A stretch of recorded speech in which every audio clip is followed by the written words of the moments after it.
नाशिकमधील लक्ष्मी ज्वेलर्स, सोने व चांदीचे उत्तम ठिकाण।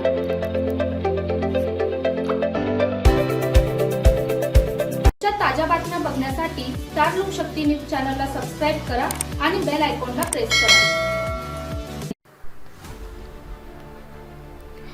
1 डिसेंबर 2025 रोजी प्रवीणभाई माणिकलाल दवे, वय 65 वर्ष, व्यवसाय डाळिंब व्यापारी, राहणार पिंपळगाव बसवंत, तालुका निफाड, जिल्हा नाशिक यांनी पंचवटी पोलीस ठाण्यात तक्रार दाखल केली होती। फिर्यादी हे व्यापारासाठी शहरात आले असता पंचवटी परिसरात 2 अज्ञात इसमानांनी त्यांना अडवले। यावेळी एकाने फिर्यादीचा हात पकडला तर दुसऱ्याने डोक्याला काहीतरी वस्तू लावत जोरात ओरडत जीवे ठार मारण्याची धमकी दिली।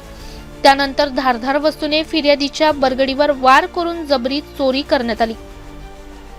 या गंभीर घटनेनंतर पंचवटी पोलीस ठाण्यात गुन्हा दाखल करण्यात आला। गुन्ह्याची दखल घेत पोलीस आयुक्त संदीप कर्णिक यांच्या मार्गदर्शनाखाली गुन्हे शाखा अंबड युनिटने तपास सुरू केला।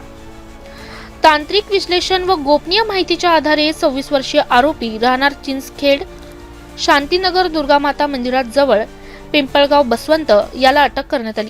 तपासात सदर आरोपी हा पनवेल, कल्याण, भिवंडी व 40 गाव येथे पोलिसांना चकवा देत पळत फिरत असल्याचे निष्पन्न झाले। सदर आरोपी हा सराईत गुन्हेगार असून पुढील तपासासाठी त्याला पंचवटी पोलीस ठाण्याच्या ताब्यात देण्यात आले आहे। ही कारवाई गुन्हे शाखा अंबड युनिटच्या पथकाने यशस्वीरित्या केली आहे। ब्युरो रिपोर्ट रणजित झापर्डेसह स्टार लोकशक्ती न्यूज, नाशिक।